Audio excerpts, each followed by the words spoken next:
Welcome back to the channel, everybody. Now I'm starting a little bit of a different type of video on my channel. As you can see, I'm a Bucks fan, I'm a Packers fan, and I'm a Gamecocks fan. So I kind of want to cover those three teams and all their events and everything that go on. So obviously, just got done with the Bucks Celtics game. Tough loss tonight. I just want to talk about it for a few minutes. These videos will be short and pretty concise, but I do want to start out. Grayson Allen did not get crossed. Jaylen Brown pushed him. That's all I'm going to say about that. Other than that, the Celtics played an outstanding game. I've got to give them credit for that. I mean, the way they shot in that first half was just outstanding. I got my phone here, and I got some statistics for them. They did finish 20 of 43 from three-point land, but I believe they made like 12 or 13 of those threes in the first half, and they had a massive lead after that first half. We finished with it looks like we finished with 17 total turnovers, and I think in the second quarter, or I know in the second quarter, at one point we had 6 of those in one quarter. That was just a bad recipe for winning. But to begin with, the Celtics offense, it seemed like maybe they kind of figured out our defensive strategy, and they were getting to the basket and kicking to the wide open receivers, or wide open players. I don't know why I said receivers like it's the NFL or football in general, but they were able to get to the basket, had wide open guys to shoot those threes, and unlike last game where they missed them, obviously they were just hitting them at a very high volume today, and that's really what killed us, and that's what kills the Bucks in a lot of games.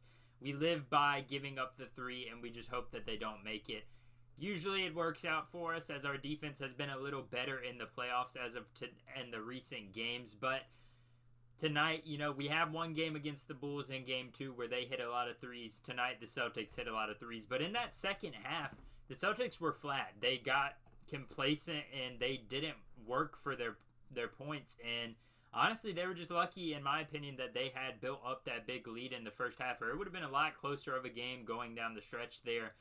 Final score ended up being, I believe, 109-86. Yeah, that was the final. So now it's a 1-1 series. And really, as a Bucks fan, you probably just wondering what can we do differently, and I don't think there's a lot we need to do differently. If you watch the game, in that second half, we were fairly dominant.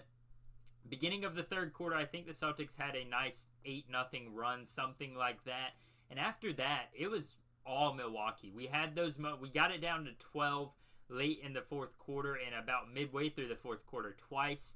Celtics came back, hit a few shots, and it was just barely out of grasp.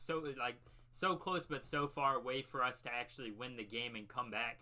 And I do believe maybe if we had Chris, you could make this comeback, or you don't be in that situation in the first place with Chris. But that's neither here nor there. I'm not the type of person to complain about injuries. I hope he heals up, but we need to win no matter what. Next man up mentality. And that's just my opinion on that. I love Chris. I love the way he plays, but we just got to be better as a team. But overall, that second half, the way we screened with Giannis, with I believe it was either Drew, Pat, or Grayson Allen coming out of the corner with Giannis as the pick and roll man, our offense was unstoppable. Literally, they'd come around the corner, Grayson would have a wide open lane to the hoop, Pat would have a wide open lane, Drew would have a wide open mid-range or wide open lane to the hoop, or if they're not open, then that means Giannis has a wide open lane to the hoop, and our offense just feasted in that second half. We had easy bucket after easy bucket. And at one point, it was in the beginning of the fourth quarter, I think we were down by maybe like 22, I think it was. And we got it down to a 12-point game. So we were working hard for our buckets. The Celtics just got complacent. And they actually allowed us to make it somewhat of a game late there, as I said. Then, obviously, they went on a nice little rampage late in the game with about 2 minutes left. Coach Bud said, throw in the white flag and, send your guys out and put in the bench warmers. This one's over with. But you can't be too mad about it. You took one from the home game, or the 2 home games. You got one of them. 1-1 series. Basically, you're back to even playing field now. You just got to act like it's a brand new series. Going back into Milwaukee, game 3.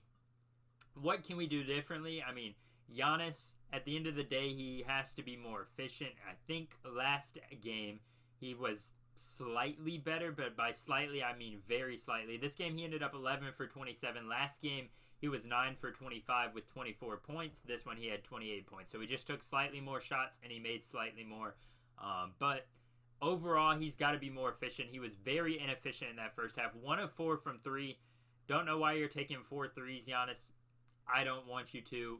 I know you think you can make him. He hit that one, and it was nice to see it go in finally because they said in the commentators said in the game he is 3 for 17 in the playoffs with those 3-pointers. It's not your game, Giannis. I love it. I love your game, man, but you can't settle for the threes like you can. And I mean, credit the Celtics for that. Al Horford has been making that man work for everything. Grant Williams, of all people, has been making that man work for everything. But Giannis, after starting out, I think it was 1 for 13 on the game, 11 for 27. It looks pretty darn nice.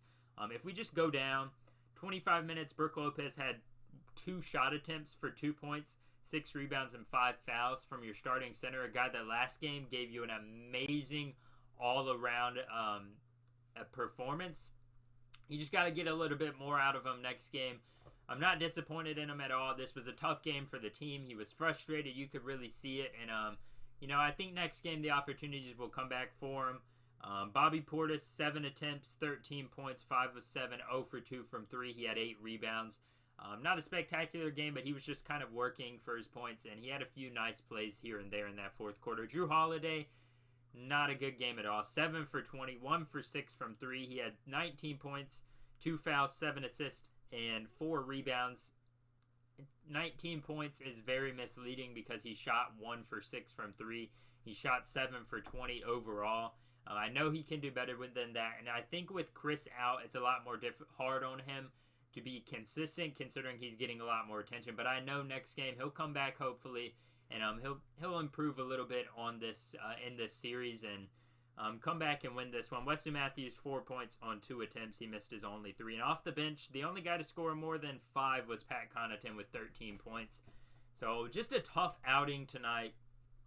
I think we can come back next game and play harder and play stronger. Like I said, if the Celtics didn't have that historical first half, basically shooting-wise, this is a lot closer of a game considering how bad they shot in the second half. So I'm not worried too much. Chris Middleton just needs to heal up, and I think we can prolong this series enough with a win in Milwaukee. Theoretically, if we do what we should, 2 wins in Milwaukee, best case scenario, we're up 3-1.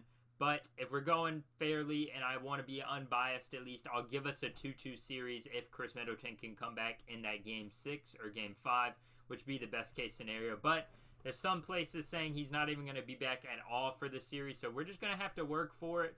And hope that we can pull something off in this series to, prolong it to where Chris can come back or to where he can come back in the next round if we get a nice win.